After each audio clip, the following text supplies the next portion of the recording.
durant la nuit, perdent un tiers de leur existence.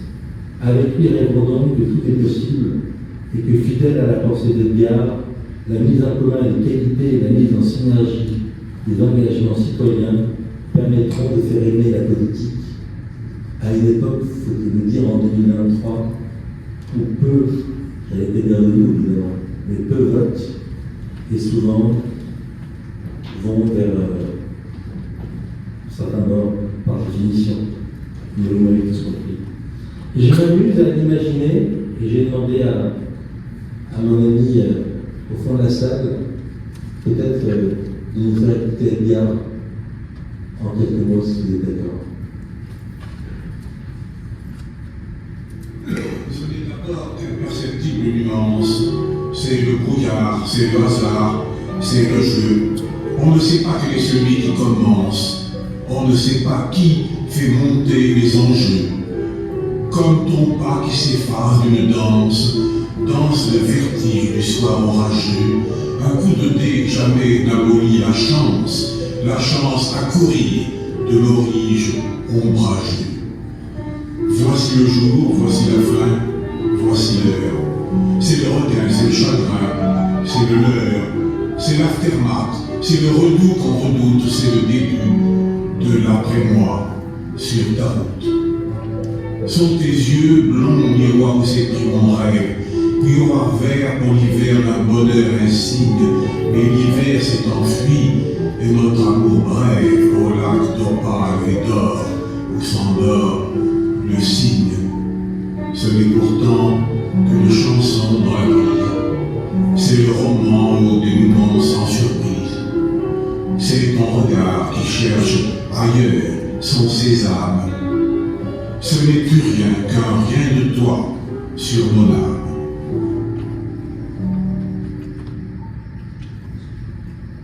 Je pense qu'il lui faut tout de constater que l'immortalité n'est pas un leurre ni une figure de style. Cela, c'est bien à vous tous qui le voient. Par votre présence, avant tout celle de Monsieur le Sénateur Jean Agret, du Président Gérard Larcher et son équipe, que je remercie de nous accueillir cette année en ce prestigieux palais du Luxembourg, là où Edgar fut sénateur. Et comme vous le savez, pour le subir, celui qui est au pupitre du Doubs a une médaille incrustée dans ce fameux pupitre où il doit supporter Edgar Faure tous les jours, du moins les jours où il s'en rend présent. D'ailleurs, il y a quelqu'un qui a très bien parlé d'Edgar Faure. Il devait être parmi nous ce soir, mais comme il dit lui-même, parce qu'il n'a peur de rien, parce qu'il affronte les affres, mais qu'il en est quand même fatigué et un peu lassé, je vous propose d'écouter le président Nicolas Sarkozy, s'il vous plaît.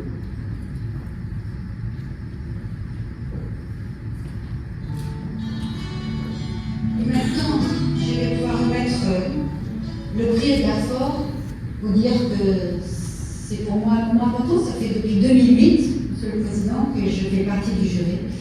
Je voudrais remercier tout le jury qui est ici.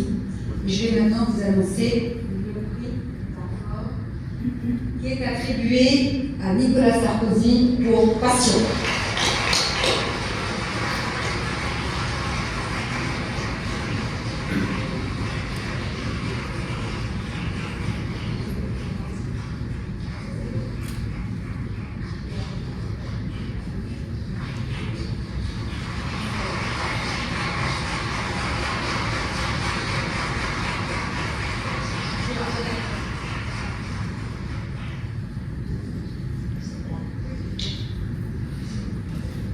Très impressionnant. D'abord, je voudrais dire merci. J'ai connu Edgar Faure, sans dire sur mon âge. Je l'ai rencontré, je l'ai aimé et je l'ai admiré. On n'était pas d'accord sur tout. D'abord, j'étais trop jeune pour être en accord avec, surtout avec qui que ce soit. Depuis, ça s'est arrangé. Edgar Faure était un homme d'une intelligence supérieure, qui aimait la vie jusqu'au bout, qui était tellement tolérant qu'il considérait que ça ne servait à rien de poser quelques marques de sectarisme, quelles que soient les idées. C'est un homme qui avait ses convictions, qui avait une expérience extraordinaire, 2 fois président du Conseil sur la 4e République, agrégé de droit romain, un âge que j'ai dépassé, puisque je crois qu'il avait son agrégation de droit romain à 55 ans.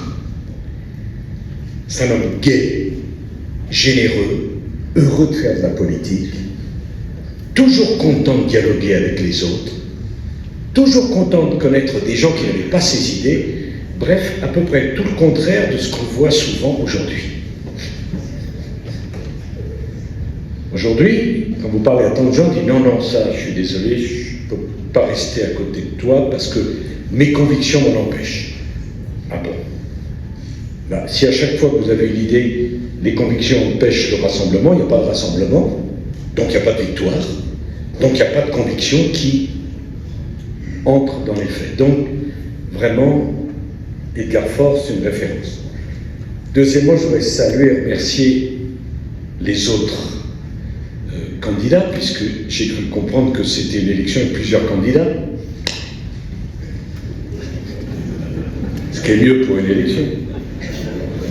Surtout sous les auspices d'Edgar Faure, qui avait des titres certainement bien supérieurs aux miens.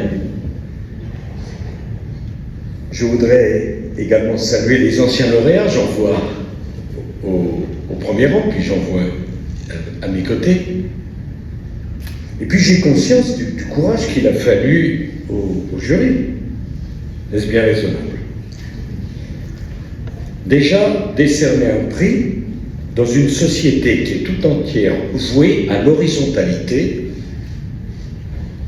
c'est déjà quelque chose d'extraordinaire. Moi, je ne crois qu'à la verticalité. Mais il semble que réseaux sociaux aidant, il n'y ait plus que l'horizontalité. Alors, le principe même du prix, j'ai dit Dany, il n'y a pas besoin d'être un grand mathématicien comme vous pour le comprendre, c'est quand même la verticalité. Ça veut dire qu'il faut en choisir un. C'est un courage exceptionnel. Non, je ne dis pas que vous avez un courage exceptionnel, je dis que c'est un courage.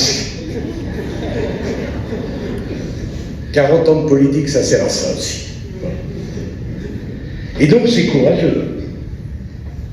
Et puis deuxièmement, me le donner, c'est d'abord immérité, et puis je suis tellement reconnaissant, mais vous ne pouvez pas savoir à quel point je suis sincère, aux gens, de considérer que l'écrit, ça a de l'importance. Que c'est possible, c'est en ça que notre pays est un pays extraordinaire. Peut-être qu'on restera le dernier pays où on considère que l'écriture, je veux dire, la vraie écriture, c'est avec un papier, un crayon, un livre, une librairie, oui, ça a encore de l'importance. Et si vous savez comme c'est un moment de joie pour moi, quand tant de libraires et de petits libraires disent Sarkozy, on n'était pas d'accord avec tout avec vous, mais vous avez sauvé notre été. 40 ans de vie politique pour entendre ça, c'est merveilleux. Mais moi, ça me fait plaisir. C'est merveilleux. Grâce à vous, vous ne pouvez pas savoir, grâce à vous, des gens sont rentrés dans la librairie. Parce qu'en été, on ne vend pas de livres. Ah bon? Bon. Je suis un peu consterné s'ils rentrent grâce à moi, mais quand même, ça fait plaisir. Si on résume, la politique, ça n'intéresse plus. L'écrit, ça n'intéresse plus. Le livre, c'est fini. La droite, ça n'a pas commencé. Et moi, je suis à la retraite. Bah, heureusement, parce que si c'était le contraire, qu'est-ce que ça on dirait, et qu'est-ce que ça aurait été? Et c'est merveilleux de voir des gens qui acceptent de vous lire, qui acceptent de faire cette démarche. Et franchement, il y a une fraternité de tous ceux qui écrivent. Et quand même, je laisserai à personne, pour paraphraser, le soin de dire que c'est facile d'écrire. Non. C'est douloureux. Ça prend du temps. Et quand c'est vraiment facile, il faut se méfier du résultat. Je pense qu'il faut souffrir, je pense qu'il faut réfléchir, et je pense qu'il faut donner, plus encore qu'on imaginait donner, quand on a pris l'idée folle de penser qu'on pourrait intéresser les gens avec un livre. Et je pense que je peux le dire au nom de tous ceux qui sont ici et qui ont fait le même effort, qui ont sans doute eu la même souffrance. Alors parfois ça marche, parfois ça marche moins bien, mais il y a quand même cette satisfaction de se dire on a tout donné. Après, les gens prennent ce que vous voulez donner ou ne le prennent pas. C'est une question de circonstances.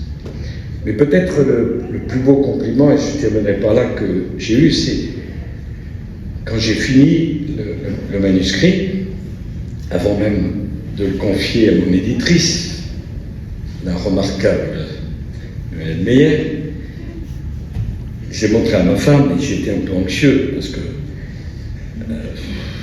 quand même, quand on écrit, on a toujours peur que le résultat, on n'est jamais sûr de ce qu'on a fait.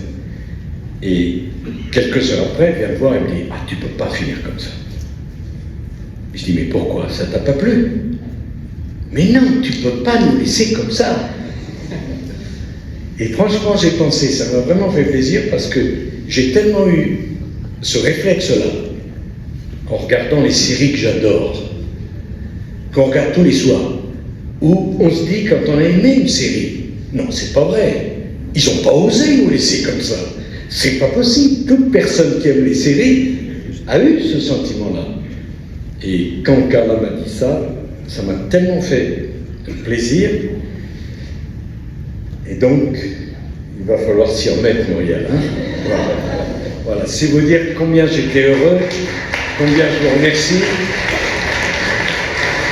Et enfin, je remercie le maire du 16e arrondissement, Daniel, les élus qui sont ici, de m'accueillir. Bon, ça n'a pas été un grand voyage pour venir jusqu'ici, mais c'est un honneur, c'est un bonheur, c'est un plaisir, et ça me crée une obligation. C'est que l'année prochaine, ça je suis sûr, je ne concours pas, mais je viendrai pour aider et soutenir les futurs lauréats et les futurs nominés. Merci à tous.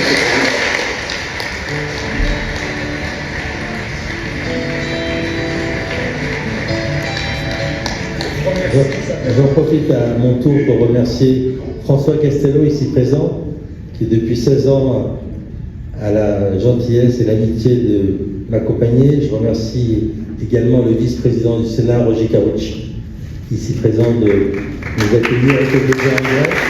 Merci d'applaudir. Edgar Faure, quant à lui, a consacré beaucoup de son temps à son œuvre littéraire. Notre association, grâce à son pôle de médiation, continue à aider à conseiller les plus démunis. Nous offrons notre label aux grandes causes qui nous le demandent. L'année 2024 portera sur un nouvel ouvrage. Je prépare un ouvrage sur Edgar Faure avec de très belles photos, pour lequel j'ai essayé de choisir les plus émouvantes.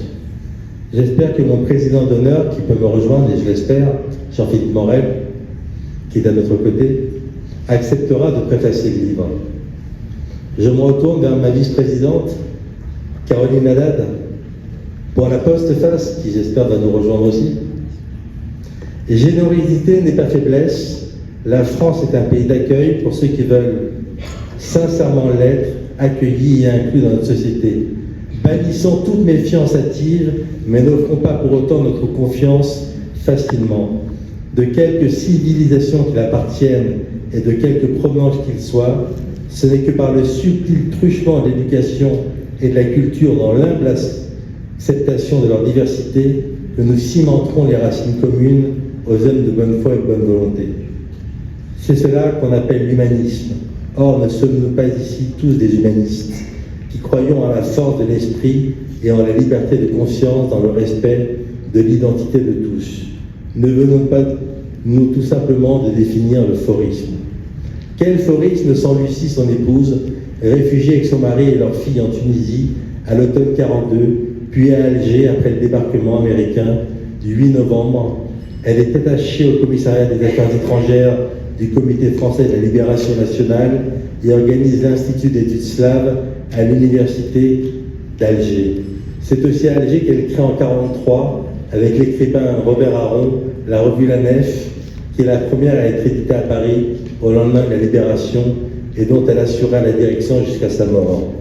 De nombreux numéros de La Nef ont fait date, tels que ceux consacrés à des problèmes politiques et sociaux contemporains, la guerre d'Algérie, la police, les Américains, la psychanalyse, la prostitution, les femmes, la justice, la publicité, les sondages d'opinion, les libertés. Cette nouvelle équipe française, nous avons eu l'audace de la relancer avec Magali Duval, que je remercie, et que j'appelle également, avec Jean-Philippe Magali Barthès, notre immense journaliste, bien sûr Caroline Haddad, qui se fait long à venir, mais c'est normal, Olivier Wright et de centaines d'auteurs. Nous préparons le 3e numéro en ce moment. Nous avons commencé par Quel est notre futur, puis nous avons continué avec le thème Qu'est-ce que le courage? Il y a eu moins de prétendants que nous préparons. La probité, une valeur d'avenir, beaucoup de projets, voici le prochain thème. Laissez-moi vous parler de mon ami, l'immense sculpteur qui j'espère va, lui, nous rejoindre enfin, Arnaud Casper, découvert il y a quelques années, il a découvert il y a quelques années un lieu mythique au cœur du parc naturel régional du Vexin, un ancien moulin perché au sommet d'une colline offrant une vue exceptionnelle sur la vallée jusqu'à Paris. Les œuvres d'Arnaud Casper que vous voyez sur ce présentoir, surréalistes ou poétiques, bien connues du monde de l'art, effleurées du regard dont les galeries deviennent, dans ce lieu exceptionnel, plus accessible et plus intime. Longue vie auprès de Guerfort et merci pour votre participation et votre fidélité.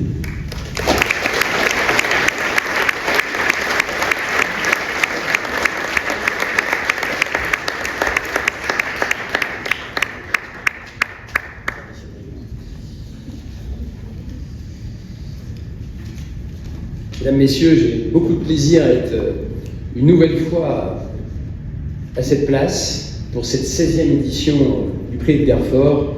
Sans Rodolphe, rien n'aurait été possible. C'est toi qui nous permet encore une fois d'honorer la mémoire de cet homme d'État et académicien dans ces lieux où, il y a quelques années, nous avons déjà eu le plaisir de présenter des éditions du Prix Edgar Faure. Salut les membres du jury qui tout à l'heure ont âprement débattu. Salut évidemment les auteurs, les éditeurs, les anciens lauréats qui sont présents dans la salle et évidemment chacun de vous en vos grades et qualités. Nous aimons la politique, qui est une passion française, avec notre tempérament rebelle. Nous aimons par-dessus tout la littérature, les essais, qui nourrissent la réflexion, l'imagination romanesque, les biographies. Nous avons cette année une production littéraire très riche, avec 11 finalistes, que je vais rapidement présenter simplement par l'aléa de l'alphabet qui va nous permettre de démarrer cette présentation. La lecture est l'aliment de l'esprit, comme l'enseignait Sénèque, et je crois que Edgar Faure en est aussi la démonstration. Le premier livre en compétition cette année est ce livre qui a fait parler de Bérengère Bonte, Élisabeth Borne, La Secrète, aux éditions de l'Archipel. Bérengère Bonte est biographe de figures politiques de premier plan. Elle dresse le portrait d'une femme secrète, au parcours sans faute, jusqu'à son accession à Matignon en mai 2022. Deuxième personnalité publique de l'État, jusqu'où montera-t-elle? Certes, le CV d'Elisabeth Borne, ingénieur X, avait de quoi faire pâlir la classe politique. Après avoir eu des emplois stratégiques en cabinet ministériel, à la SNCF ou chez FH, président de la RATP et 3 ministères. Mais comment, l'auteur s'interroge, sans mandat électif avant 2022, a-t-elle pu ravir au grand fauve de la politique, de droite comme de gauche, le fauteuil de Premier ministre? Rien n'est écrit d'avance. Qui est cette résiliente à qui Emmanuel Macron a confié l'impossible bataille des retraites, finalement contrainte à un passage en force? Ce livre est le fruit d'un travail d'1 an d'enquête et des dizaines d'entretiens, grâce auxquels Bérengère Bonte dévoile la vraie personnalité d'Élisabeth Borne. Bérengère Bonte est journaliste depuis 20 ans Europe 1, elle a présenté le grand journal de 8 heures, elle est également déjà l'auteur de plusieurs livres politiques, on peut l'applaudir.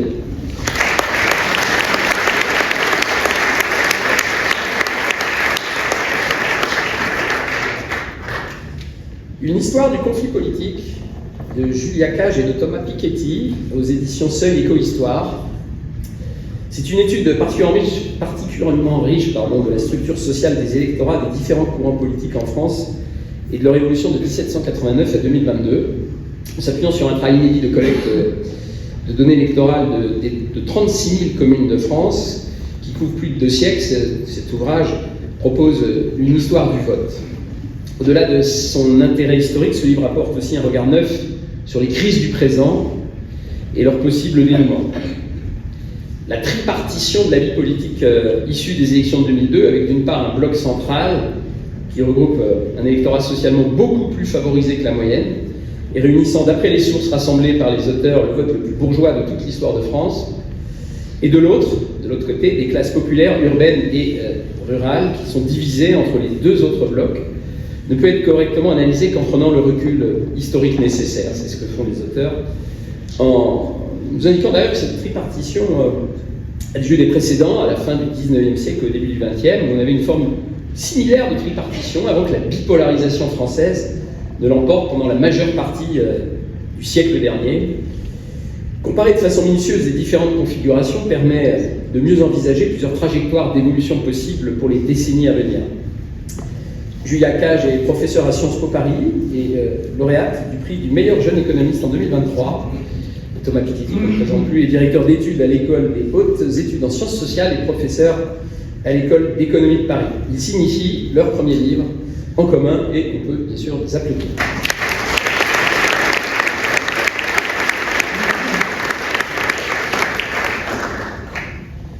L'ensauvagement de la France, c'est d'actualité. La responsabilité des juges et des politiques, Georges Fenech est présent dans la salle, je l'aperçois, aux éditions du Rocher. Georges Fenech fait un sombre constat. Règlement de compte entre bandes rivales, émeutes urbaines, attaques de commissariats au mortier, actes de terrorisme, crimes sordides. Et malheureusement, la liste est longue, agression à l'arme blanche. La France est frappée en plein cœur par un ensauvagement sans précédent. Le problème de la police, c'est la justice, quand même certains syndicats de policiers exaspérés courir toujours après les mêmes récidivistes. Confronté à une double fracture identitaire et sécuritaire, notre pays vit aujourd'hui sous la menace réelle d'un face-à-face, comme d'ailleurs le disait l'ancien maire de Lyon qui vient de disparaître, et vous étiez député d'ailleurs de Lyon. À travers vos expériences de magistrat et de député du Rhône, Georges Fenech dénonce une justice trop laxiste, car trop orientée, dont le pouvoir discrétionnaire s'opère au détriment de la souveraineté populaire. Vous stigmatisez, c'est un ouvrage engagé, également les renoncements d'une classe politique tétanisée face à une magistrature conquérante, et vous accusez, juges et politiques, de contribuer à saper le socle républicain, en refusant soit par pure idéologie, soit par faiblesse, de s'attaquer frontalement à la criminalité et à l'immigration incontrôlée.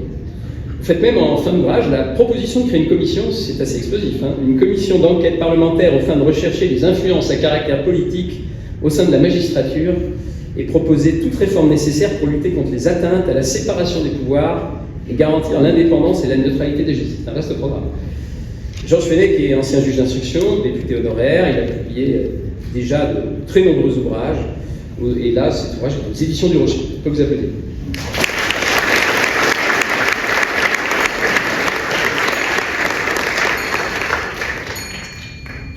La France d'après, tableau politique de Jérôme Fourquet, au Seuil. Pour brosser le tableau politique de la France d'après, Jérôme Fourquet a une nouvelle fois arpenté le territoire, collecté des données statistiques, dressé des cartes et tracé des graphiques repérant les facteurs contextuels qui aujourd'hui façonnent le vote. Un siècle après André Siegfried, tableau politique de la France de l'Ouest en 1913, Jérôme Fourquet remet ainsi sur le métier d'ouvrage pour traquer d'une région à l'autre les ressorts profonds de la formation des opinions politiques et des votes. Il n'esquive pas la question de savoir de quoi sera fait l'avenir politique de cette France multiple et recomposée dans les années et les décennies qui viennent. Jérôme Fourquet n'est pas à son premier ouvrage. L'auteur de l'Archipel français en 2019 et de La France sous nos yeux est un analyste politique très affiné, expert en géographie électorale et directeur du département Opinion à l'IFOP. On peut l'applaudir.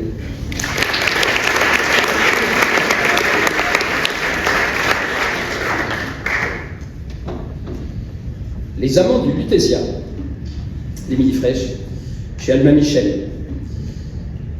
Les pages de ce roman s'inspirent du suicide d'un couple d'octogénaires qui avait défrayé la chronique en 2013.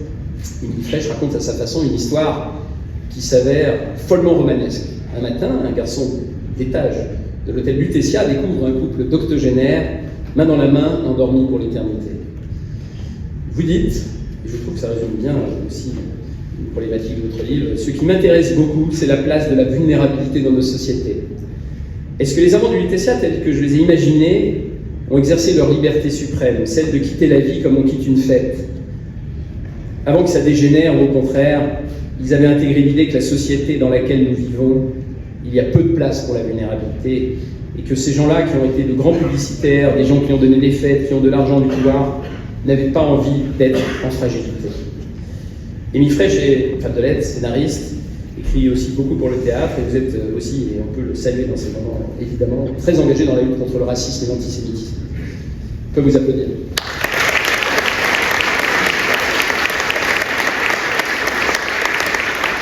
Comme le dit Monsieur le ministre, et alors, esthétique de la trahison, Stéphane Juvigny, aux éditions Fayard. C'est un roman de politique fiction qui met en scène la réélection de François Stolon, qui est un jeune président de la République française, qui devait être une simple formalité. Le système semblait avoir désigné le vainqueur quand un tragique accident de vélo vient gripper des machineries bien huilées. L'esthétique de la trahison nous plonge dans l'intimité des femmes et des hommes de pouvoir, comme si micro et caméra y avaient été dissimulés. Dans ce roman captivant, nulle vérité ou post-vérité, le lecteur décidera si un personnage a trahi ou s'il est resté fidèle à lui-même. C'est une question de point de vue. Celui du lecteur n'est pas celui du militant, celui du journaliste n'est pas celui du juge, et encore moins celui de l'écrivain. Stéphane Juvigny conseille des politiques et des entreprises. Il a notamment exercé un cabinet ministériel. Esthétique de la trahison est son premier roman. On peut l'applaudir.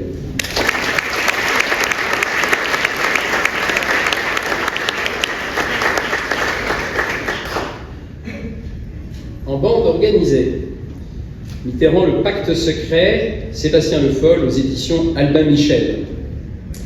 Le Figaro Magazine, c'est un récit explosif s'appuyant sur des archives et des témoignages inédits. Rarement, une bande d'amis n'avait joué un tel rôle dans l'histoire. D'une discrète pension religieuse, les frères maristes au 104 rue de Vaugirard, au faste de l'Élysée, Sébastien Le Foll nous raconte comment, après 1981, même 81, ce carteron d'amis a tiré les ficelles de la politique et des affaires pendant 15 ans, de manière indéfectible. François Mitterrand, Pierre de Bénouville, éminence grise de Marcel Dassault, André Bettencourt, ministre et époux de la deuxième fortune française par sa femme Liliane, et François Dalle, longtemps PDG de L'Oréal. L'ambition toute balsacienne de cette bande d'amis, soudée par la guerre, le passage à Vichy, puis la résistance, a quelque chose de fascinant. Ces quatre mousquetaires n'ont cessé de se faire la courte échelle. Ils ont aussi partagé l'argent, l'amour, le pouvoir et bien des secrets. Au terme d'une exceptionnelle enquête, l'auteur décrit l'itinéraire invraisemblable de l'ancien président, qui des franges de la droite de l'extrême a pu aller jusqu'à l'union de la gauche et faire de ses présidents. Ex-directeur de la rédaction du Point et du Figaro, Sébastien Le Foll est journaliste et déjà auteur d'un certain nombre d'ouvrages.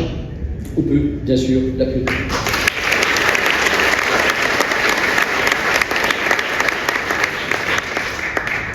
Sur les bords de la Seine, histoire et secret du tombeau de Napoléon, de Thierry Lenz, aux éditions Perrin.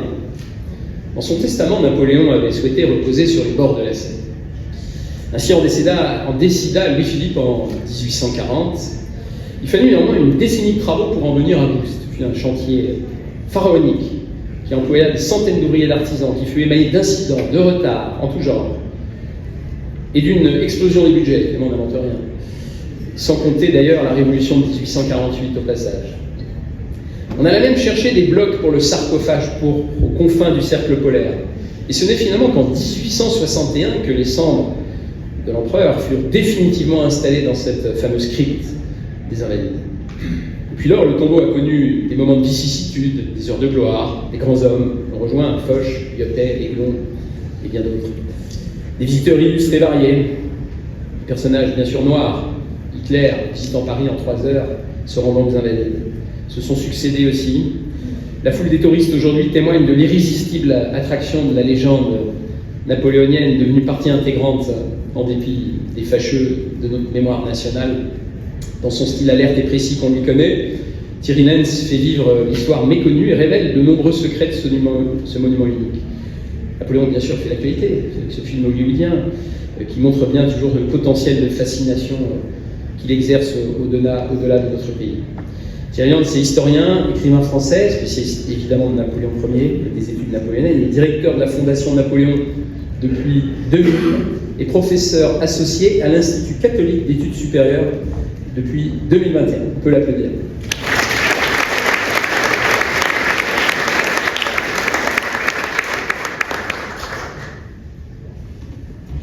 Un journal sous influence de Jean-Philippe Moinet aux éditions Ali Rébelli. Observateur réputé de la vie politique française, Jean-Philippe Moinet vient de sortir un roman plongé dans le monde merveilleux, dit-il ironiquement, de notre vie politique et médiatique.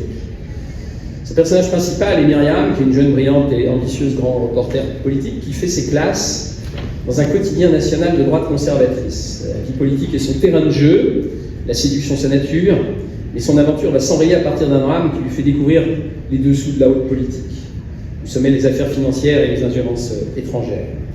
Ce roman met au cœur des passions et tourments qui vont secouer la rédaction d'un influent journal. Jean-Philippe Moinet, auteur et fondateur de la revue Civique, est un ancien grand reporter politique dans un grand quotidien français, puis a été journaliste chaîne LCP pendant des années. C'est un chroniqueur du temps présent qui intervient en analyse dans différents médias. Il a déjà été l'auteur d'essais et de recueils de nouvelles, mais ce livre est son premier roman. On peut l'applaudir, je sais qu'il est dans ça.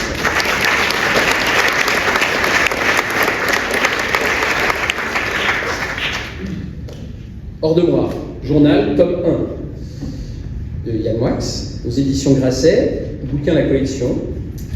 Ce premier volume d'un journal fleuve couvre une seule année de votre vie, de juin 2016 à juin 2017, durant laquelle vous étiez notamment chroniqueur dans l'émission N'est pas couché, année fertile en rencontres, observations et expériences. 15 juin 2016, c'est la première page. S'il y a bien quelque chose que je déteste, dites-vous, c'est tenir un journal intime. Autant j'adore lire les journaux des autres, autant m'y livrer moi-même me semble abject, vain, visqueux. Toute cette confiture de moi. Emmanuel, qui est votre compagne, vous enjoint de le faire et finalement vous cédez.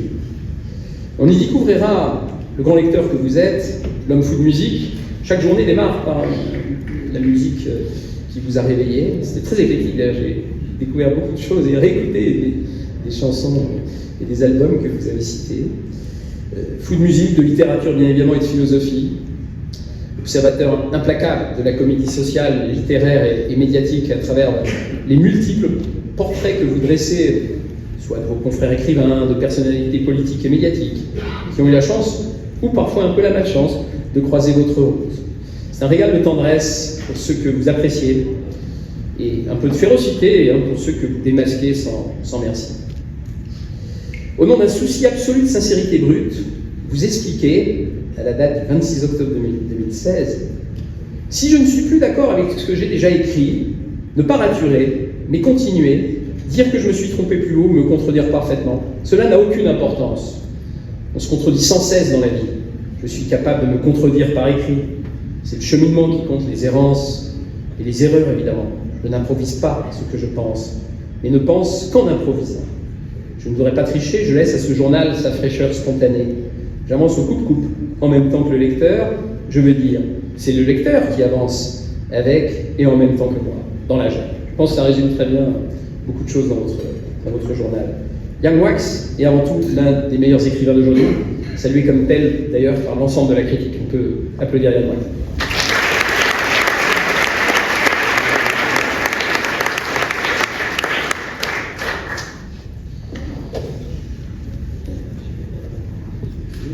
Pour l'éditeur, pardonnez-moi. Insurrection aux éditions Ramsay, ce livre d'Anthony Samama, qui met en scène une jeune militante qui, un beau matin, franchit une permanence électorale dans le 8e arrondissement de Paris et finalement se trouve happée par la politique et se retrouve sur une liste municipale. C'est aussi une belle histoire d'amour où cette jeune militante finalement a une histoire d'amour avec la tête de liste adverse à ces élections municipales, ce qui peut poser parfois quelques difficultés. Au terme de nombreux rebondissements, c'est un livre à lire, mais il ne faut pas vous donner le rebondissement final, parce que sinon il n'aura plus d'intérêt. Ce livre restitue avec une intensité captivante les coulisses d'une élection, en l'occurrence municipale. L'auteur est un jeune auteur, qui est élu d'ailleurs à la mairie du 15e arrondissement, et il signe son premier roman, on peut l'appeler.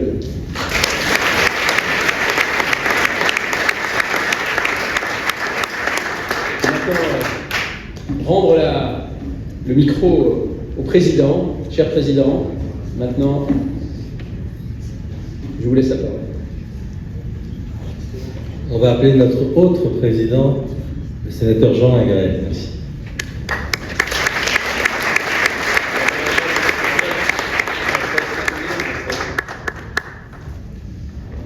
Bien, bonsoir à toutes et à tous. Permettez-moi tout d'abord de saluer mon ami Rodolphe, votre secrétaire général, cher Jean-Philippe, même ta charmante épouse qui donne un coup de main de temps en temps les livres. Tu as avoué il y a quelques instants, je vais commencer par vous faire une confidence. Tu as dit il y a quelques instants que les candidatés l'année prochaine au prix Edgar Faure sur un livre sur le président Edgar Faure. Je comptais, en tant qu'ancien maire de Remiremont, jeune sénateur, même s'il ne m'a pas forcément aidé dans mon parcours politique, faire aussi un livre que je suis en train de terminer sur le président Poncelet, qui était maire de ma commune et sénateur des Vosges. Donc je pense qu'avec une préface du secrétaire général, une postface de notre amie Caroline, dans ton livre avec lequel tu candidateras l'année prochaine, je pense que je passerai mon tour et que j'attendrai l'année d'après pour candidater moi aussi au prix Edgar Faure. En tout cas, permettez-moi, au nom du président Larcher, de l'ensemble des sénateurs, de vous souhaiter la bienvenue au Palais du Luxembourg, souhaiter naturellement la bienvenue à nos collègues parlementaires, à nos amis députés, qui trouvent un peu de quiétude aussi dans cette demeure qui change un peu de la leur, qui puisse exporter aussi des débats apaisés au sein de l'Assemblée nationale, notre pays le méritant. Je voudrais saluer aussi les membres du jury auquel j'appartiens pour la deuxième année, avec de nouveau cette année ma collègue et amie Dominique Estrosi-Sassonne, sénatrice du sud de la France, présidente de la commission des affaires économiques, toujours chic et choc, et Frédéric Potier qui a remporté le prix Edgar Faure l'année dernière. Soyez tous les deux les bienvenus.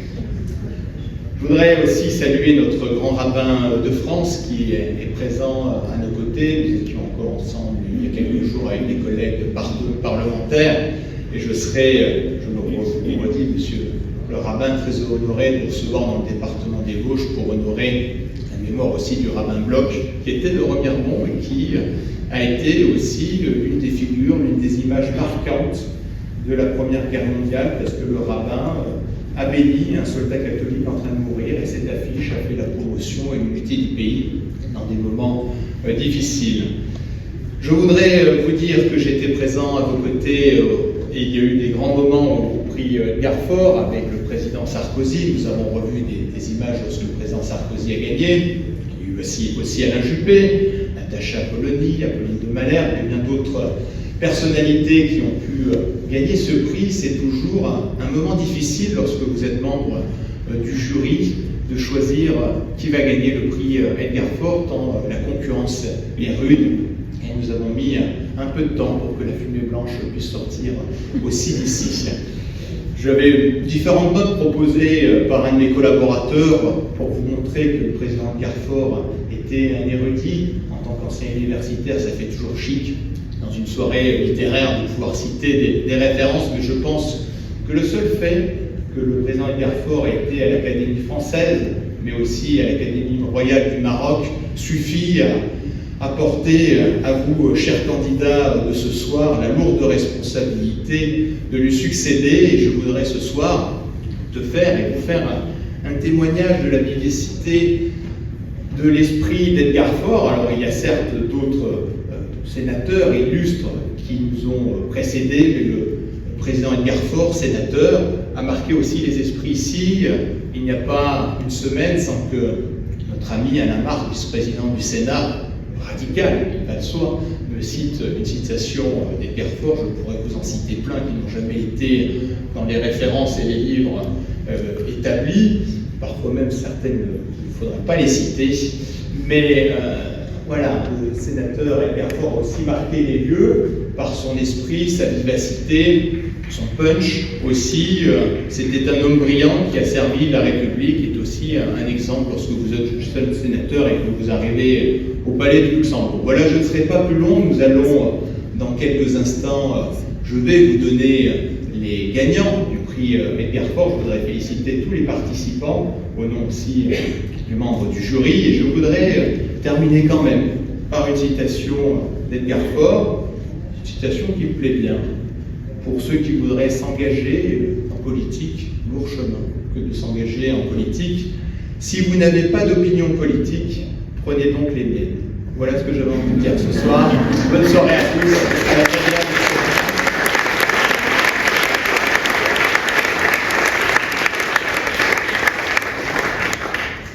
Je suis sorti de mes notes parce que j'ai mon collaborateur qui a travaillé avec Edgar Faure il y a fort longtemps et qui m'avait préparé tout un panégérie. Et je vais, si tu me le permets, c'est ça, c'est à moi de me lancer sur le premier prix, le prix de l'association Edgar Faure, qui va être remis ce soir pour son ouvrage Journal, aux éditions Grasset et Bouquin, à Yon Max. Max.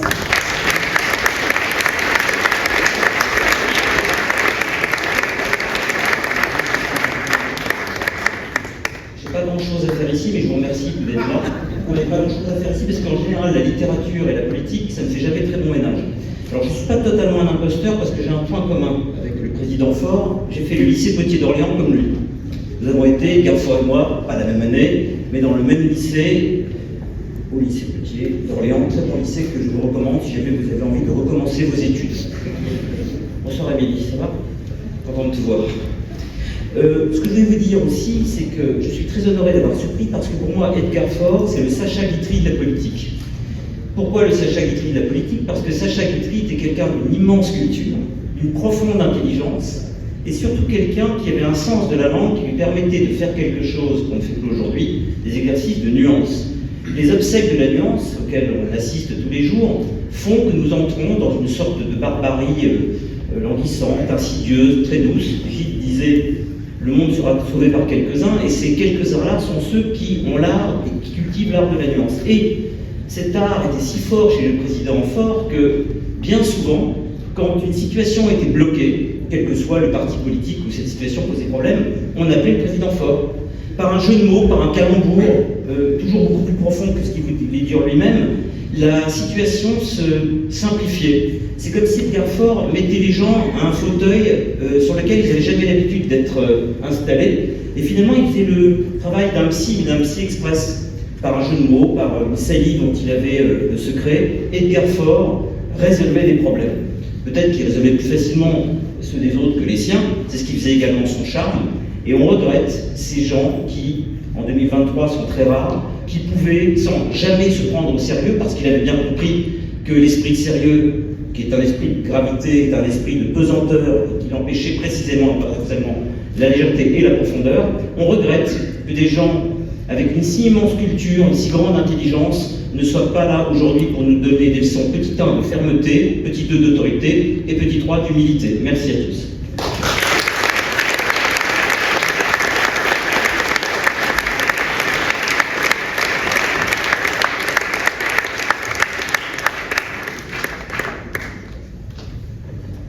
Si ma mémoire ne me fait pas défaut, je crois que Sacha Guitry chantait des pommes, des poires et des scooby-doo, c'est ça? Ton mémoire me fait défaut. Pas lui? Non, bon, ouais. Je serais d'ailleurs Sacha politique que pour ça. Un autre Sacha. Sacha Distel, ah oui. C'est bien faire une courbe. Bon. L'association Edgar Faure remet le prix de l'œuvre engagée. Je vais me remettre à mes notes, ça sera mieux, à monsieur Anthony Samama pour son ouvrage Insurrection aux éditions Execo, non, aux éditions Ramsey, pardon, Execo avec l'ouvrage de Stéphane Juvigny, Esthétique de la trahison aux éditions Fayard.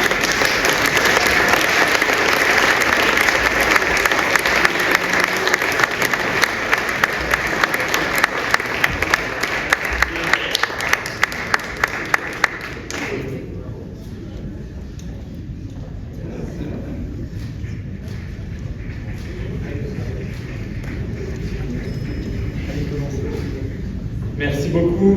Bonjour à tous. Je suis ravi d'être ici aujourd'hui avec vous. Je tiens à remercier évidemment les membres du jury pour cet immense honneur.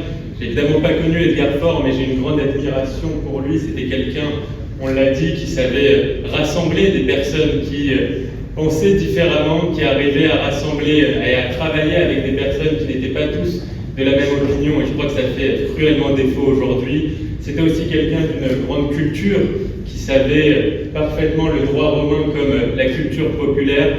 C'était aussi quelqu'un qui avait une profonde vision, qui était radicalement moderne, je crois. On pense par exemple au Maroc, avec la libération du Maroc et l'indépendance qu'il a permis, tout en gardant l'amitié entre nos peuples. C'était un des premiers aussi, je crois, à accorder et à reconnaître l'indépendance de la Chine, de la République populaire de Chine. C'est donc quelqu'un qui avait un coup d'avance sur son temps.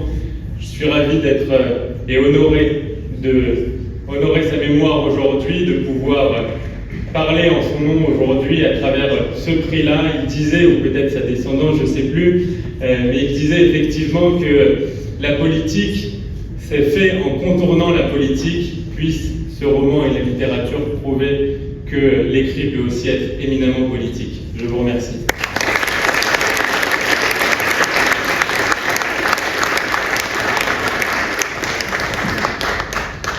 Mesdames les sénatrices, messieurs les sénateurs, monsieur le grand rabbin de France, mesdames et messieurs les membres du jury, monsieur le président, chers amis, le Sénat est réputé pour deux choses, je crois, la qualité de la législation, de sa législation qui en sort, et la qualité du buffet. Donc je vais faire très bref pour que les invités puissent se rendre au buffet. Je tiens à vous remercier de ce prix, très sincèrement. Le thème de ce prix, l'engagement, la littérature engagée, fleur des années 70, où Lucifore régnait sur les lettres et Edgar Faure régnait sur la politique française. Donc avec ce prix, c'est un hommage non seulement à Edgar Faure, mais aussi à son épouse, qui a tant fait pour la littérature française. C'est important de le souligner. Je vous remercie aussi d'avoir osé primer un livre qui parle de trahison, mais je crois que, sans faire offense à tous les sénateurs et sénatrices qui sont réunis ici, de rappeler que c'est ici qu'a commencé le 18 Brumaire, et que donc c'est un lieu qui rappelle les pages de notre histoire, peut-être glorieuse, mais aussi de nombreuses trahisons. Je vous remercie.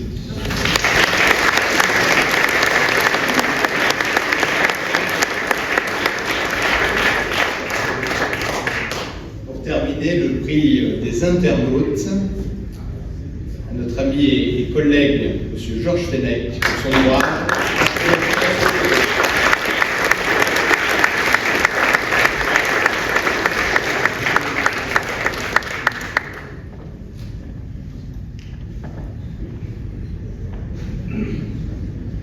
Mesdames et messieurs, moi je n'aurai pas l'occasion de remercier le jury. Je les félicite pour leur choix. J'ai été choisi par les internautes. J'en suis très heureux.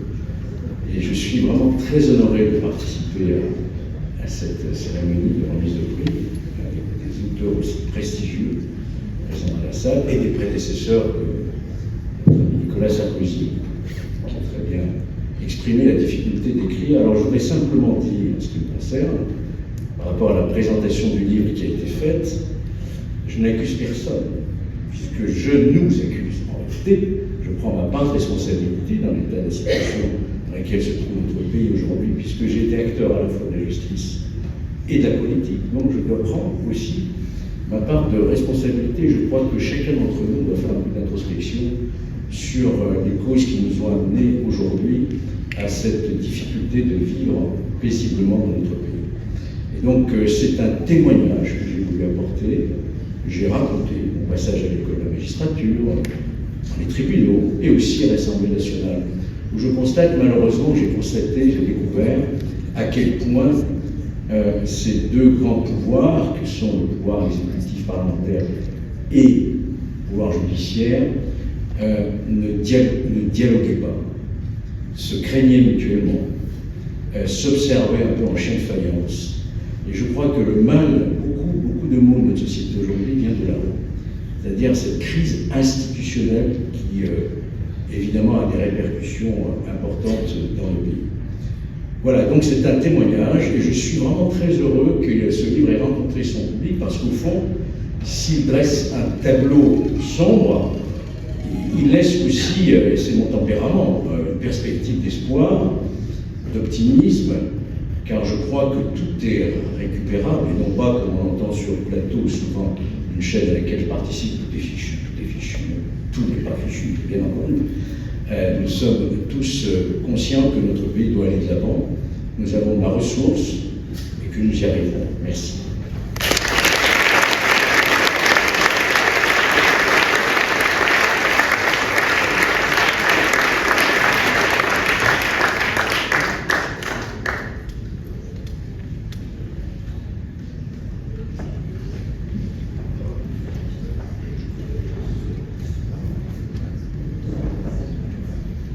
J'appelle tous les lauréats pour une photo.